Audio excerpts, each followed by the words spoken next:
convert the binary number into its hexadecimal equivalent. Okay. তো ইয়াতে দিছে আমাক এটা binary number 10001101 এতিয়া যেহেতু এটো binary number হয় ইয়াক আমি ব্ৰেকেটৰ ভিতৰত ৰাখি পেলাই ইয়াতে তলতে আমি 2 লিখি দিম আমাক কৈছে যে এই binary numberটোৰ hexadecimal equivalent কি হ'ব হেতু আমাক ক্যালকুলেট কৰি উলিয়াব দিছে তো এটো কৰিব কাৰণে আমি কি কৰিম প্ৰথমতে আমাৰ binary numberটো আমি লিখি লম সো 10001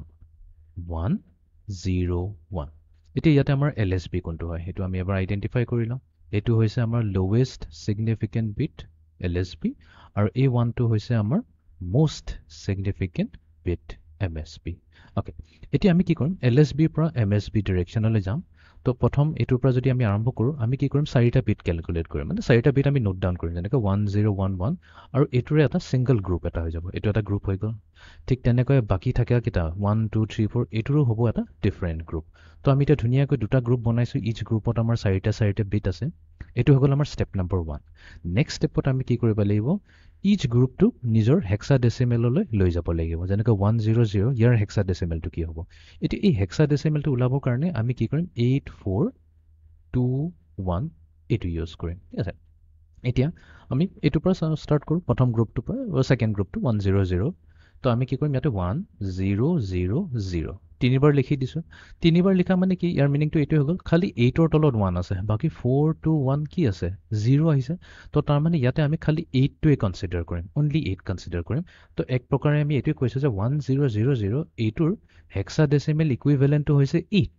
ওকে ঠিক আছে তো এটো হৈ গল আমাৰ 8 এটা নেক্সট নাম্বাৰটো চাও 1101 মানে নেক্সট বাইনাৰি চাৰিটা বিটৰ নম্বৰ হৈছে 1101 এতিয়া ইয়াতে কি নম্বৰ কিটা তলত 1 আহিছে 8 আহিছে then 4 ৰ তলত 1 আহিছে ওকে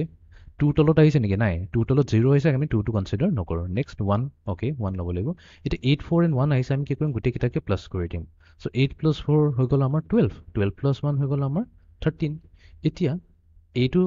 এই নম্বৰটো এই বাইনাৰি নম্বৰ 1101 এইটো আহিছে নম্বৰ 13 বাট 13 হৈছে এটা ডেসিমেল নম্বৰ ৰাইট এতিয়া ইয়াৰ হেক্সাডেসিমেলটো কি হ'ব ইয়াৰ হেক্সাডেসিমেলৰ কাৰণে আমি মনত কৰিব লাগিব যে আমাৰ তাত যদি থাকে a তেনে হলে বাইনাৰিত হৈছে 10 b হলে 11 c হলে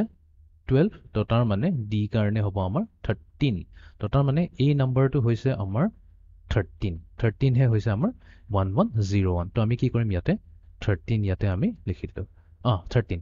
my bad এটা 13 টো আমি ইয়াতে লিখিব নোৱাৰো ইয়াতে আমি লিখিব লাগিব সৰি d ইয়াতে আমি লিখিব লাগিব d because আমাক হেক্সাডেসিমেলটো লাগে এটা 13 নহয় d আহিব because 13 লিখিলে প্ৰবলেম কি হ'ব আমি যদি ইয়াতে 813 লিখি দিও এটো কমপ্লিটলি ভুল হৈ যাব তো এটো হৈ যাব আমাৰ ফাইনাল আনসাৰ তো ফাৰ্স্ট গ্ৰুপ 1000 এটোৰ কাৰণে হ'ব আমাৰ 8 and then 1101 কাৰণে আমাৰ হৈ যাব d তো তাৰ মানে এই বাইনাৰি ষ্ট্ৰিংটো যোনটো দিছে 10001101 এই নম্বৰটোৰ হেক্সাডেসিমেল হল 8d